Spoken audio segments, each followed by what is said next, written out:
Good evening and welcome to Altos, your weekly Catholic news program here on Trinity TV and now showing on the national television station TTT. I'm Neil Parsonlal. Here's a look at this week's top stories. The Vatican has announced the name of the new bishop of the Diocese of Rousseau. Archbishop Gabriel Malzer is in Grenada for discussions to resolve the impasse in the church there. And the funeral for seminarian Michael Maillard was held on Monday. We have more.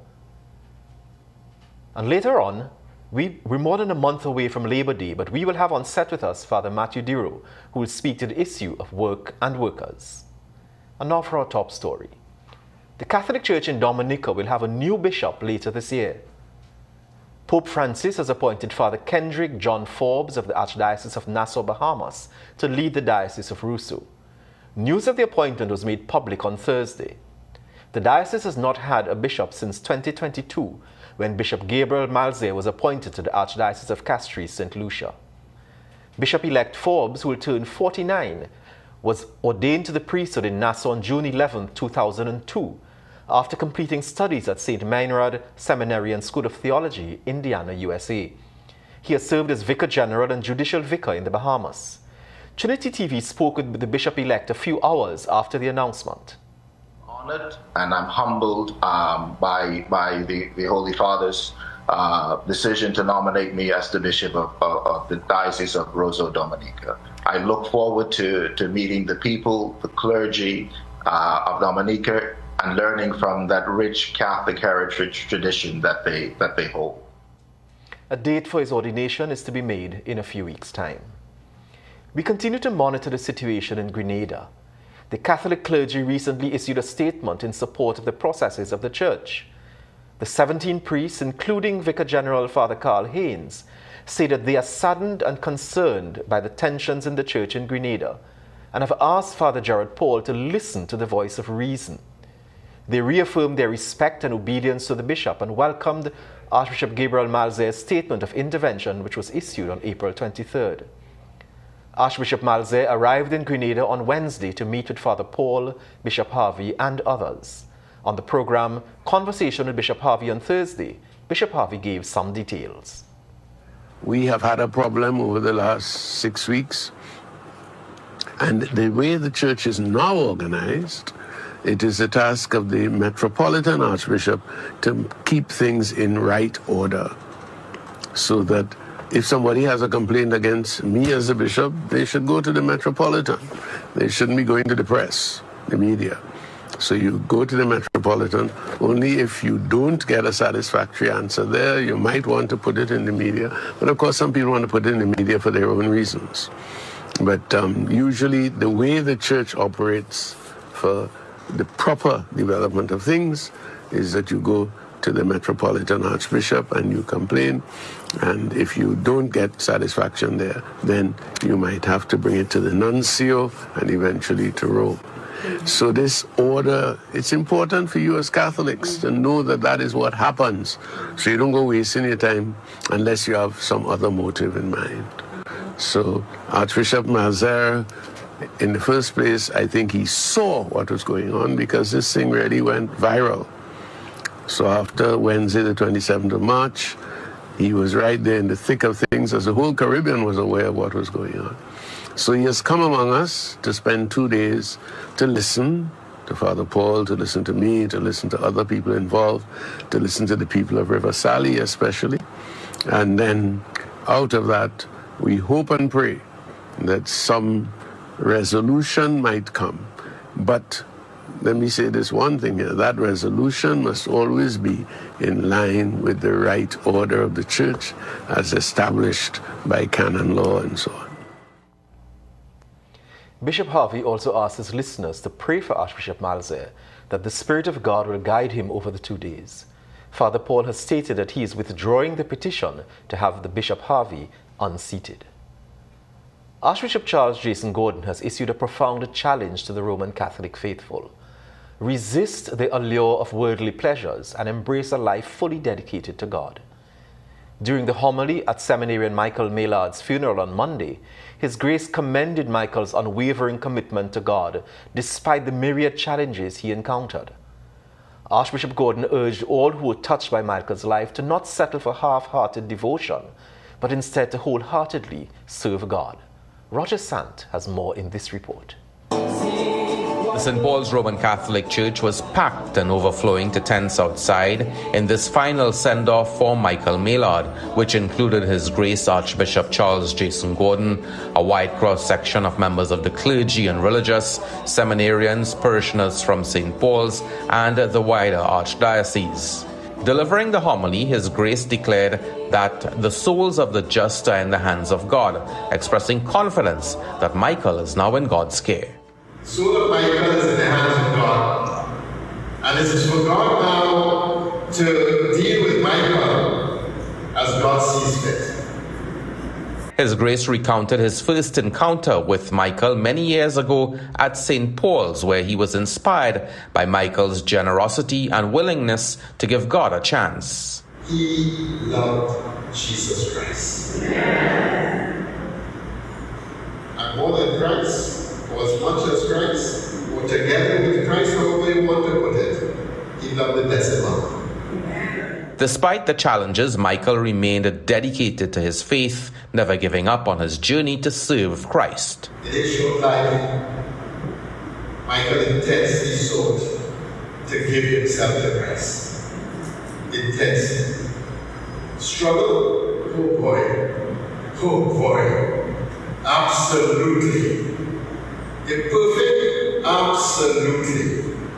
Dedicated? Absolutely. Archbishop Gordon emphasized Michael's immense love for God.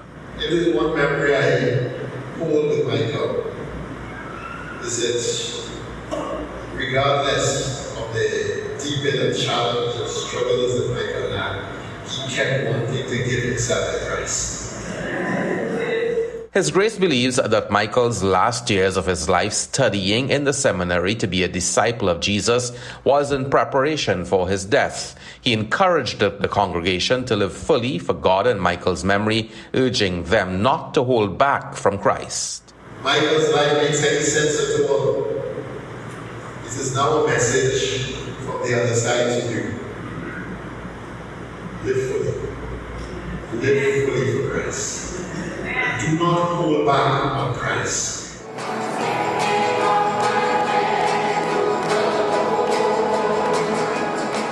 I'm Roger Sant reporting for Catholic News Altos. And we continue to pray for the repose of Michael's soul. If you're experiencing great challenges at your workplace, the Vicar General has some strong advice. Strengthen your prayer life to help you cope. Editor Raymond Sims reports.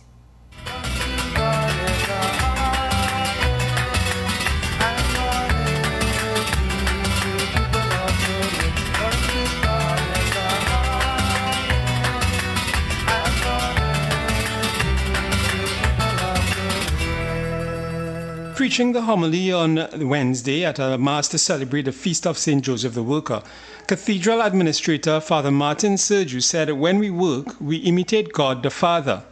He described all work as sacred. Father Sergiu said, "Sometimes during our work life, we may experience some form of persecution," and offered this response to what he called the ugliness of work. If we are to withstand these injustices and persecution in work, and come out of life happy and smiling, we must have a deep and strong spiritual life. And I think that is why His Grace is pushing these 33 days towards Corpus Christi, because it gives us an opportunity to meditate more on the Eucharist, to meditate more at Mass, and so on. Father Sergiu said it was important to commune with Jesus before and after receiving communion as we build our spiritual lives. When you have these pressures at work, you need extra strength, you need more resilience. And just coming to Mass, listening to the homily, coming and receive communion, go back and sit down in your seat, that is not going to get you very far, you know. You won't be able to take the pressure. And then you'll become petty and bitter and vengeful like everybody else. But to make a difference, you have to always be communing with Jesus. A worker's prayer was recited after the homily. Father Sergiu later led a litany to St. Joseph and distributed a St. Joseph prayer card to the men in the congregation.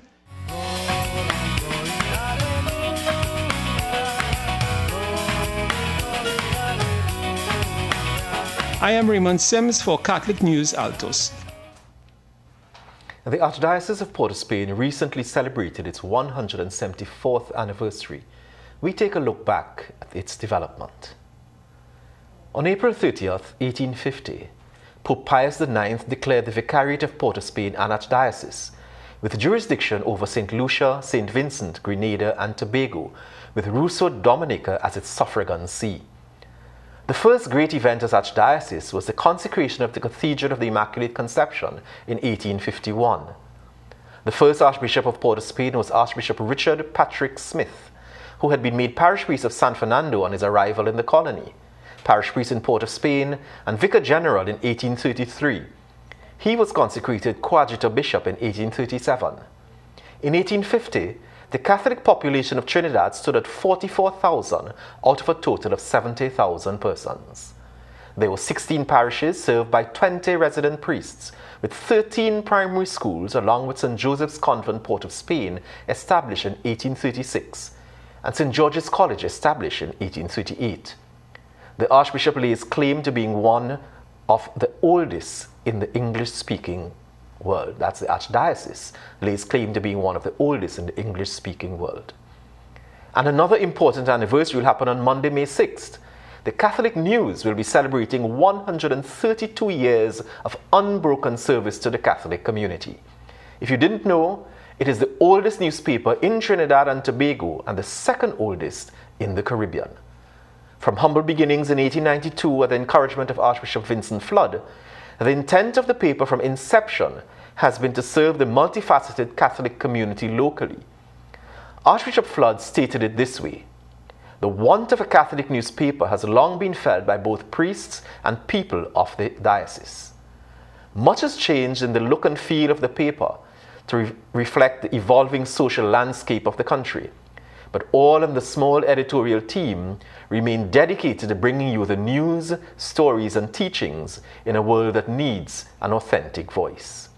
To all our readers, we say thanks for continuing to support Catholic News. It's time now for us to take a short break, and when we return from the break, we speak with Father Matthew Diro about an initiative aimed at reaching all those persons who work in and around Port of Spain as workers. Before we go, have a look at this week's trivia question.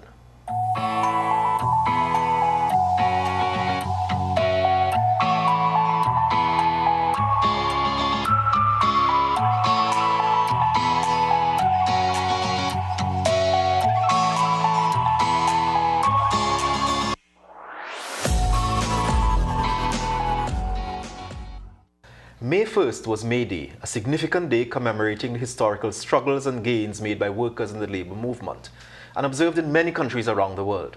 In about 6 weeks' time, on June 19th, we in Trinidad celebrate Labor Day. The Catholic Church is taking one step before that. With about 6 weeks to go, the churches in Port of Spain, Sacred Heart RC, and Holy Rosary are beginning something called Work. Father, help us here. Work and workers, a blessing for the city. Work and workers, a blessing for the city. We welcome to the set Father Matthew Diro, Parish Priest at Holy Rosary RC. Father, welcome to the set. Thank you. It's a pleasure to be here. And tell us about this fantastic program. You have Work and Workers, a blessing for our city. Sometimes workers can be forgotten. Forgotten in all areas of society. And you often hear about workers from a negative point of view. Demand for wages, demand for new working conditions, better working conditions, and rightly so. The church has a whole body of teaching on work and workers, beginning with Rerum Novarum, 1891. So, with this body of teaching, the church has something to say to the economy and something to say to the society about work and workers. And so this celebration of the worker is a part of that mindset, part of that ethos about how do we treat with workers. First, to begin from a very practical point of view, workers, our brothers, our sisters, our parents, they are part of society. And it's important from the church's perspective to not focus only on the economy, but to focus on society. Society affects the economy, and the economy affects society. So if there is a positive approach to the worker, it has a sort of marrying effect between economy and society. Why is that important? It's important simply because if you focus only on the economy, at least a capitalist economy, you can reduce workers to labor that earns a profit. And therefore you're talking about commodification of a worker, the objectification of a worker, the instrumentalization of a worker. And I said, no, we have to do something different. And being newly appointed to Rosary, and a lot of workers come there for the midday mass.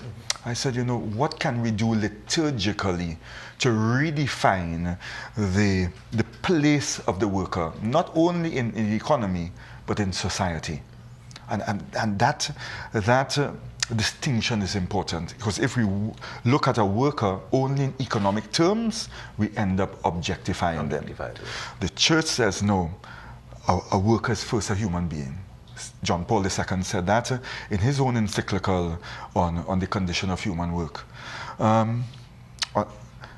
And so liturgically, we're celebrating the workers for the entire month of May. So we have various categories of workers for each of the 4 weeks of May.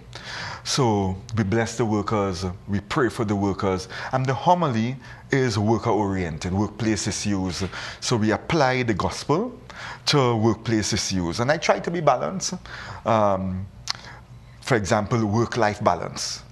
Yesterday I spoke about the importance of rest, the importance of an honest day's work for an honest day's pay, importance of treating co-workers with dignity, or subordinates with dignity. So it's really raising awareness that the church believes that a worker is a person, and that's your starting point. And that's the starting point for it. Yeah. And that's great. How are you getting, and this is taking place at the Holy Rosary Church on Park Street and at the Sacred Heart RC Church on Richmond Street, yes? Correct. So we have these 2 churches, and we really want to appeal to all workers. We know that lots of people come to midday mass, but this is special now. This is focusing entirely. So it's Sacred Heart RC and Holy Rosary RC, midday mass every day in the month of May. Every day in the month of May, yes. Yeah. Yes. How are we getting that, apart from coming to Altos to talk about this, how are you getting that message out to workers out there? Through social media. We have a social media campaign, and we have word of mouth. We also have the delivery of flyers to offices along Park Street, Upper Port of Spain and Lower Port of Spain, Richmond Street. This is the first year, but we want to really institutionalize this over a period of time. So we are asking people to share their experience of it, share their views of it. As I said, we can't isolate the worker in the workplace. There must be pro-worker initiatives by all the stakeholders, be it government, be it NGOs, be it faith-based organizations, be it management itself, business itself. I would trust that if business owners are Catholic, they would have a particular duty, moral duty, for the positive treatment of their workers, for OSHA, for paying at least the minimum wage. Because from a faith perspective, faith does justice. And the whole entire Bible, where you speak about faith, is a movement towards justice. Yeah. In 2020, the Pope Francis, in Feast of St. Joseph, said this, and may no one be without employment, and may all be fairly paid, and that they might earn both the dignity of their work and the beauty of rest. This is 2020, okay. The Pope speaking, Pope Francis speaking, on the Feast of St. Joseph the Worker.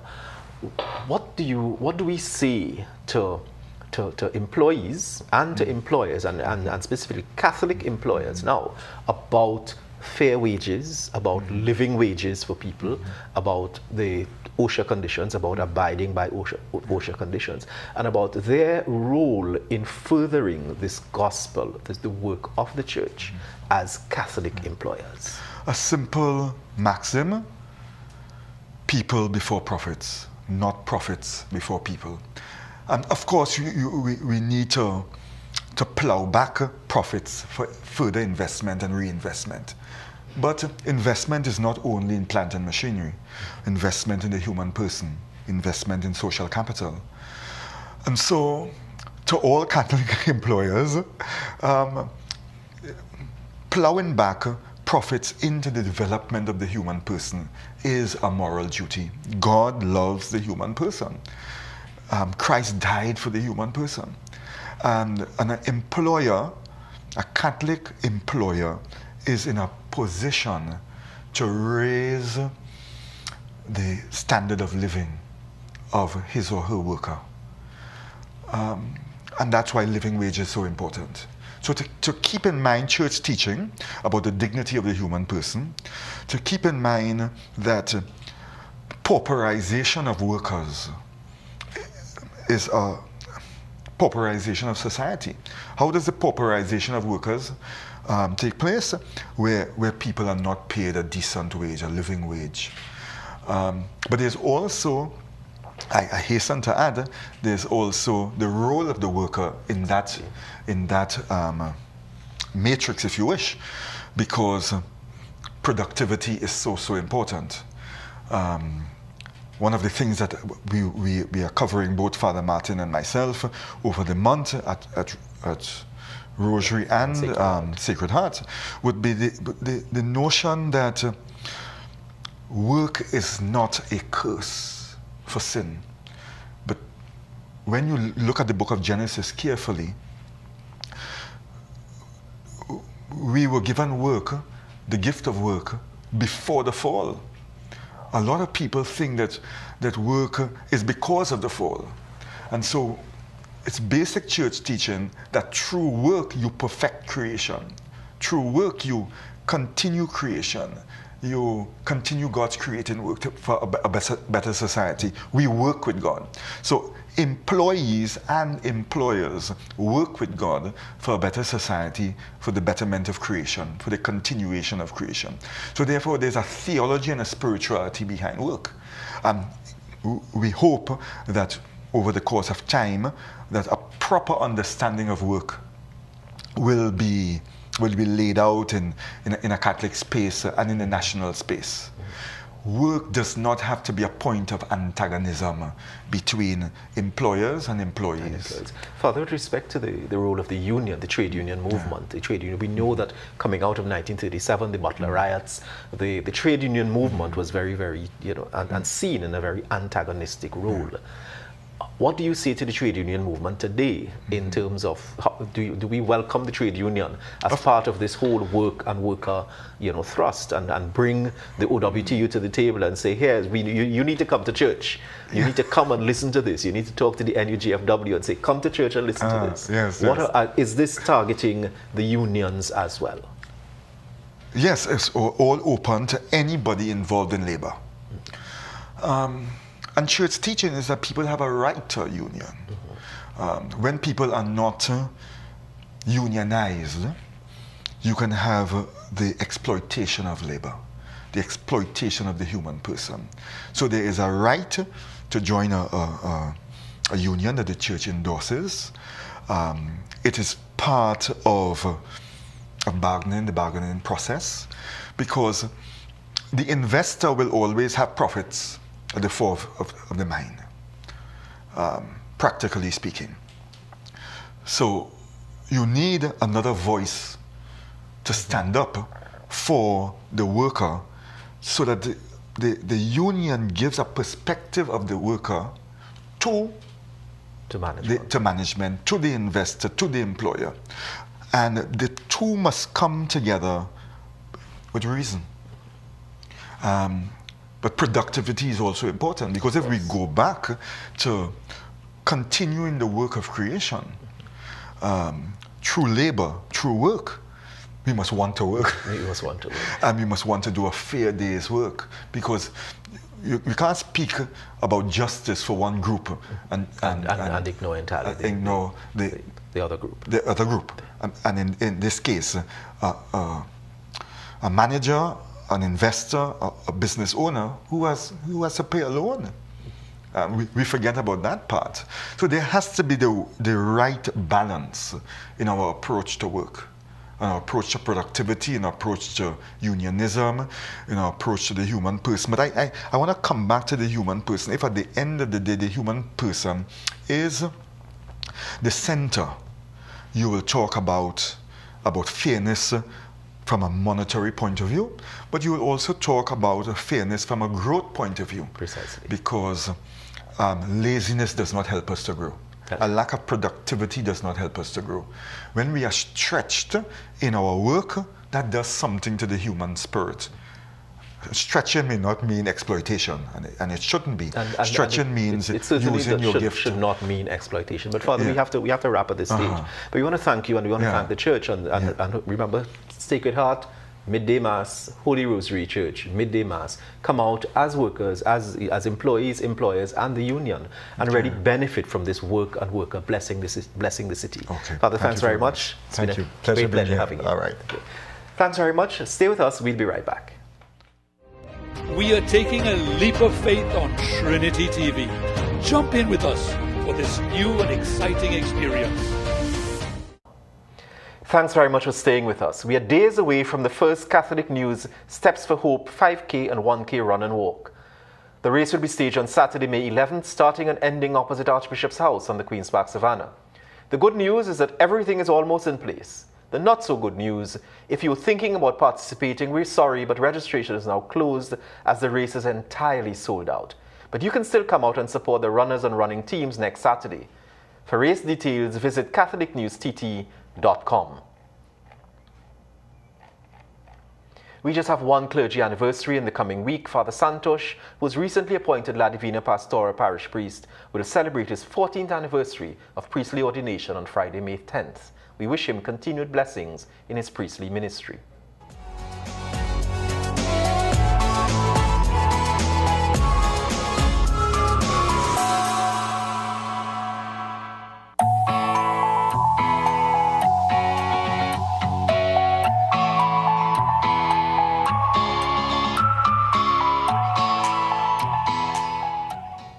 And here's a look at some upcoming events in the Archdiocese.